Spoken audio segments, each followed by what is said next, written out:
about our cosmetics and how they were developed. Mud started off as a school. We were developed by makeup artists for makeup artists. So our biggest goal is to educate. Okay, we want to have an educated approach to makeup. One of the biggest things that we do talk about is sanitation and how to keep things nice and clean. We don't want to cross-contaminate between our clients. And one of the most important things is the why when we're doing makeup. I can easily show you how to do something. I can film a YouTube. But if you go and do it on yourself, what's going to happen? It's not going to come out the same. Why? It's not customized to right. you. Right. Everyone has different face shapes, different skin coloring, eye shapes. Everything is different. So what I do on myself, if you go to do it on yourself, not so cute. So again, understanding the why we're doing things. Yes, I can show you how, but we need to understand why. Okay? So, do you have any skin allergies I need to know about? No. Okay. Do you mind if I touch your face with my fingers? No. I have some tinted moisturizer. That's fine. I can work with that. Okay. So as I was saying, we were developed by makeup artists for makeup artists. When we started off as a school, we just had our clients coming in, or our students coming in with whatever they had in their kits. We didn't have our own brand yet. And we noticed that the quality of the products weren't really up to par on what we needed for film and TV. It wasn't holding up on camera very well. So we kept trying around with all these different companies, all these different brands, and it just wasn't working. So you know what? We're going to come up with our own. So that's why our system is so easy and so high professional, in that you can take it on film and TV, but it can be used for high fashion, film and TV, drag queens, or you can even use it for your everyday looks. All right. Everything is labeled according to its purpose. It keeps it really, really simple and petite. So if you look at my table right here, kind of messy, quick setup, but everything in here, I can do any look on any client. Doesn't matter what your skin type, skin coloring, what the look is. I can do any kind of look with that kit. So a lot of people think that I have to have all these different brands. I have to have this name, this name, this name. No. One of the big things that I talk about is making sure that you understand your products and the ingredients in them. Okay? When you come to Mud, we're gonna encourage that you buy our products because that's what the teachers are going to be teaching with. It makes it a lot easier for you guys to understand. But we're not limiting you to the Mud brand. You can definitely bring in other products. As I mentioned before, this is the place to make mistakes. So if you're in the classroom and there's some new product that you're like, oh, everyone's talking about this lip tint or this color, let me try it out. Try it out in the classroom. You want to make your mistakes there. Okay? Yes, we're always going to make mistakes on set. That's where we learn to troubleshoot. But again, we encourage you to bring any and everything into the classroom to practice.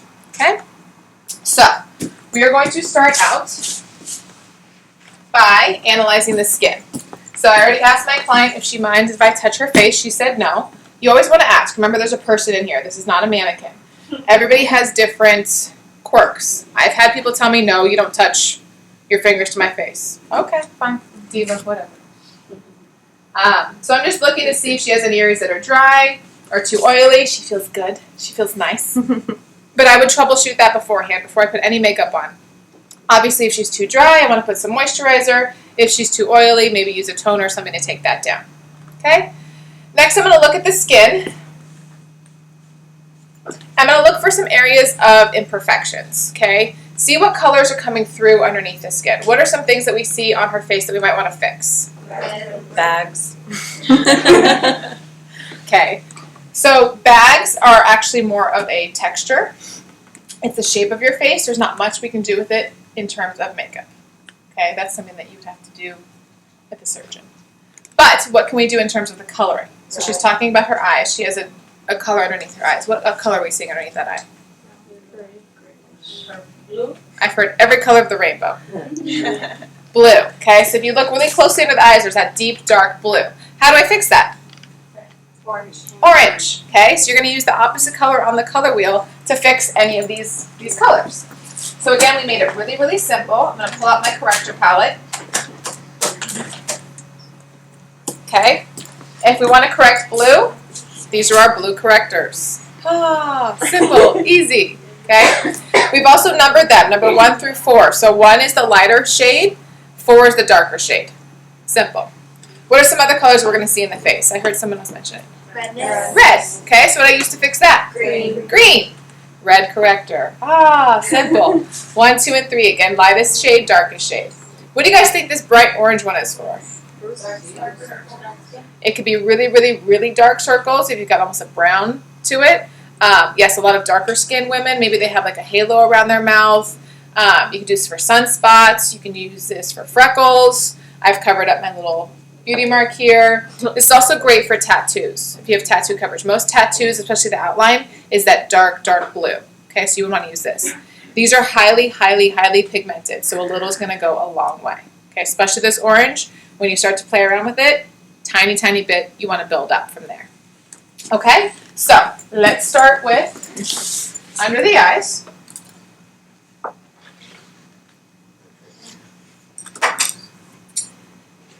Okay, so we've already established that she has some blue under her eyes, so I'm going to use my blue corrector.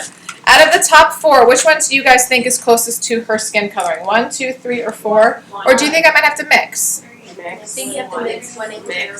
Mix 1 and 2? Yeah. Does everyone agree? Yeah. Yeah? Okay, let's see what happens.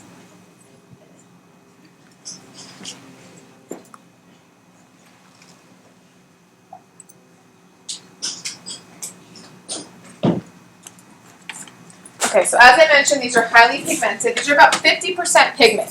Most cosmetic companies have about 35% pigment in their foundations and their correctors. But this is 50%, so we need just a tiny, tiny bit. Mixing my 2 colors together.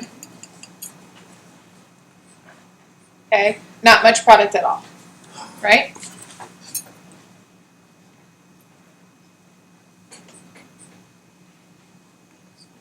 Up, time out. Huh, wake up. I'm going to prep her face real quick. I'm going to put some primer on her face.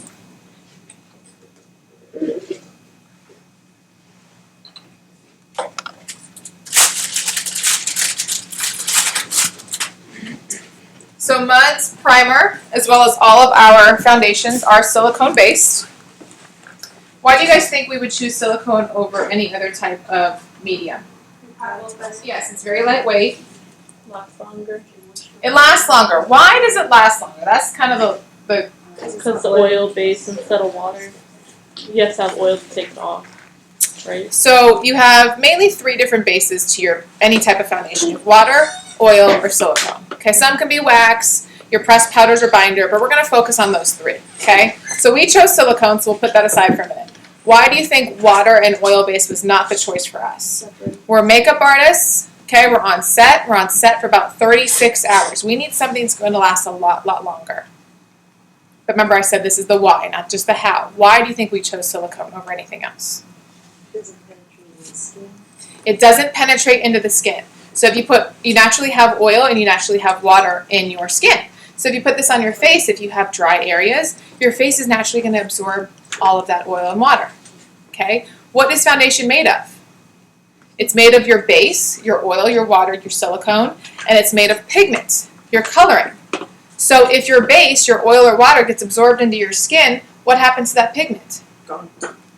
It starts to jump and commit suicide off your face, right? So if you notice with some maybe drugstore or non-professional brands, you're like, did my face eat my makeup? Like, what happened? And you're constantly having to reapply all day. Well, yes, these cosmetic companies want you to constantly keep applying all day, so you'll keep buying more. And we don't want that, right? So we chose silicone because it does not naturally get absorbed into the skin. It's long-lasting. It fills into those little fine lines and wrinkles. It gives you a nice smooth surface. All of the above.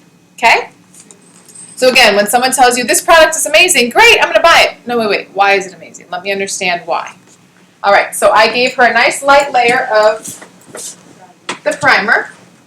I gave it a second to dry. It's going to work like a double stick tape. So right now the silicone is sticking onto her face. And then when I use her foundation, the correctors, all that's going to stick nicely into place. Okay, so now I'm going to use our 310 brush. And whenever I'm pulling out product, I'm pulling from the outer corner of my pile. I don't want to go right into the middle and put it on top of her face. It's going to be way too much. Like I said, this is really highly pigmented. A little is going to go a long way. And it's a lot easier to add makeup than it is to take away. Look up for me. And feel free to blink. Okay, I'm giving her a light touch I'm not beating her face. Remember, there is a person in here. And I'm going right on top of the areas where I'm seeing that blue discoloration.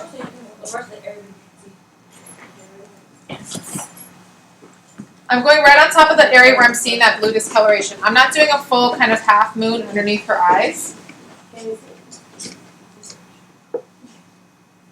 Because what happens if I put this corrector on an area that does not have that blue undertone? You're gonna add orange to it. Exactly. So this has an orange tint to it. Next thing you know, she's got Oompa Loompa eyes. That's not cute either, right?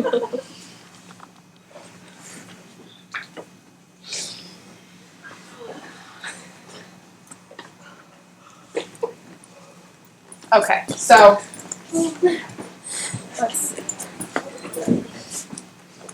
And if you guys are in the back, if you want to stand up, come closer, you're more than welcome.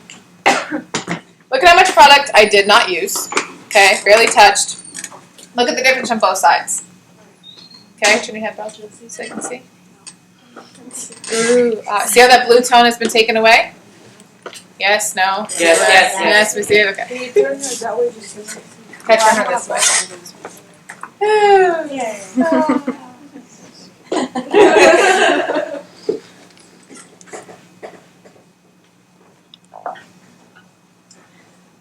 Feel free to blink. A lot of times your clients will do this because they feel like they have to keep their eyes open and their eyes are going to water, so just let them blink. You want your client to feel as comfortable as possible. I can't tell you how many times I have gotten clients like, yeah, okay, I think I'm a talented artist, cool. But a lot of times I've had clients come to me and call me back just because of my etiquette and the way I treat them. One of the jobs that I did when I was in New York is I did a lot of makeup for the morning news. And you're in this huge, huge room, and it's just like first come, first serve. As soon as you walk in, whatever chair's available, you jump in, you do their makeup. And I've seen makeup artists, when I tell you they're beating their face, the model's head's going like this, okay? At 2 o'clock in the morning, and you're trying to get your coffee. That doesn't feel good. It's not nice. So again, there's a person in here. There's not a mannequin. So I've had people wait in line. Oh, you can go ahead. I'm going to wait for her. Just because of the way I treat my clients, okay? Again, no matter how much of a diva they might be, just put a smile, grin and bear it. They're paying you. Thank you. Because you never know what connection they're going to have.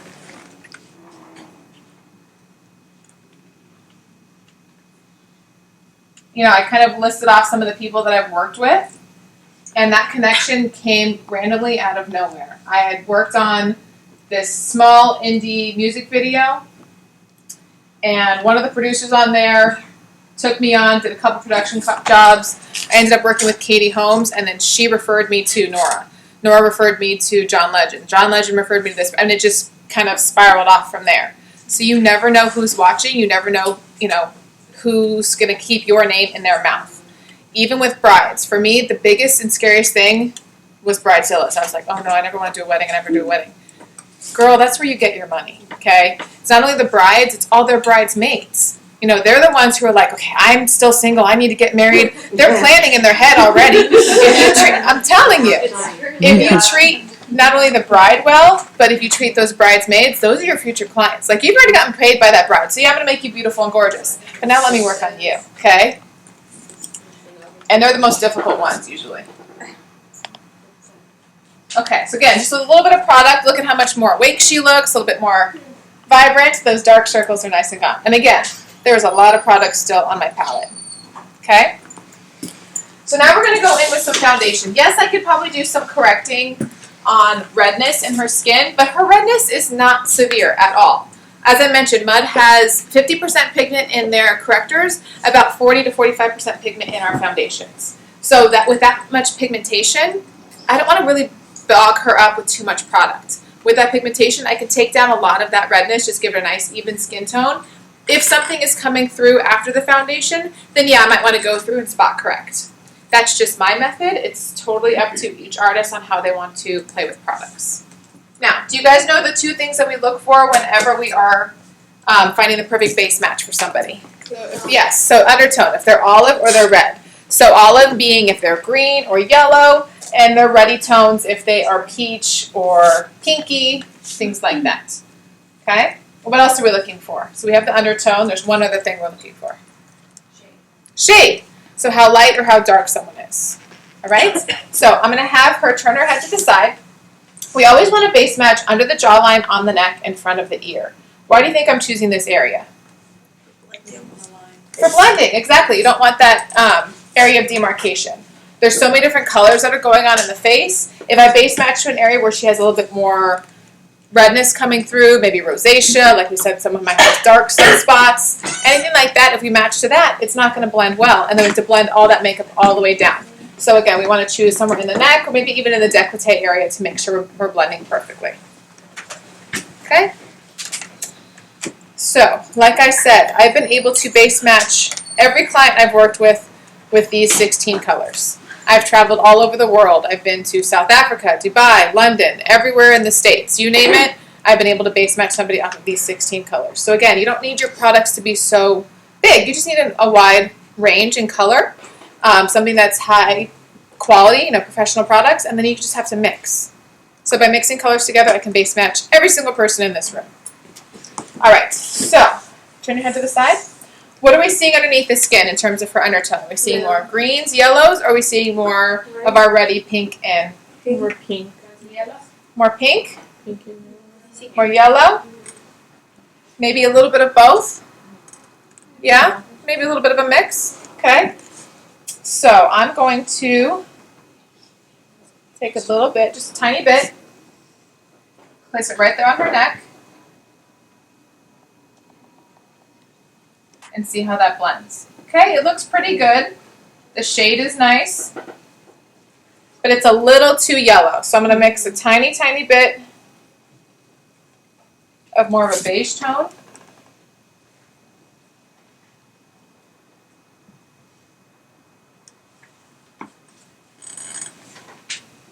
Yep, and it's starting to disappear on her neck. If I don't see it, that means we're in the right undertone and shade. Okay? How many of you want to own your own salon one day? Okay? For those of you who do, doing a proper base match and getting someone's exact custom mix of their foundation is a great, great way to get those clients to come back to you. How many of you have gone to buy makeup and you're like, God, I can't find my shade. I can never find the right color. It's always off a little bit, right? Girl, please. It's everyone's problem. If you have a client who is looking for this and you're able to offer a perfect custom blend or mix for them, they're going to come back to you every single time. Okay? It's summertime. I've been in the sun. I've gotten a little bit more color. Hey, girl, I need a new base match. I'm coming right to you because I know you can do it. I'm not going to want to waste my time going up and down the aisles at Sephora, being like, all right, what color do I need now? If I know you can do it, I'm coming right to you. Okay, so I've really kind of whipped these two colors together on my palette. Again, there's not a lot of product. You can apply this a couple different ways. You can use your sponge if you want more of a concentrated look. She's got great, great skin, so I don't really need to give her a lot of coverage. I just want to even out everything. So I'm going to give her a little bit more of a sheer coverage using a brush. Again, I'm pulling products from the outer edges of my pile.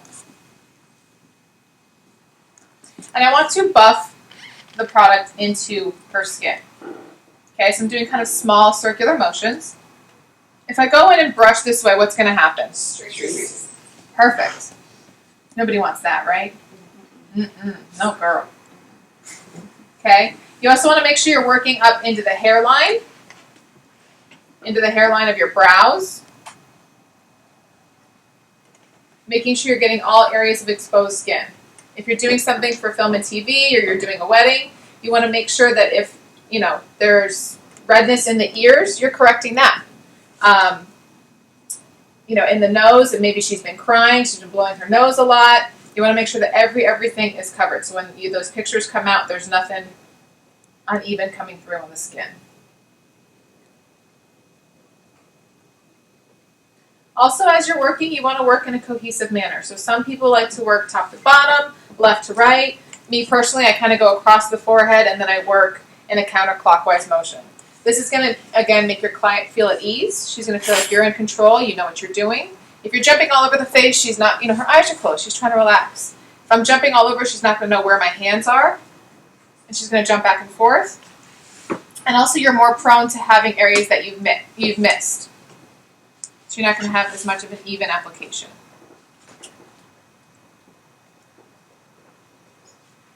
Okay.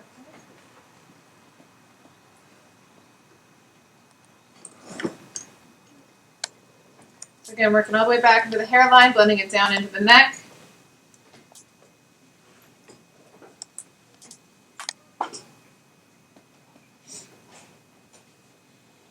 Getting into those nasolabial folds.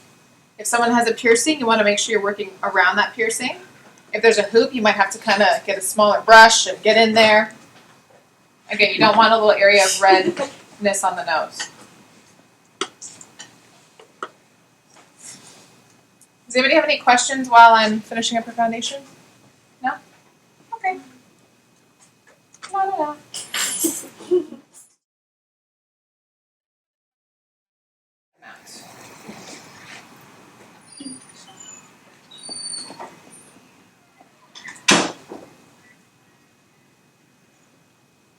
Is everyone ready for the long weekend? Yes. Thank God it's Friday. It's Friday.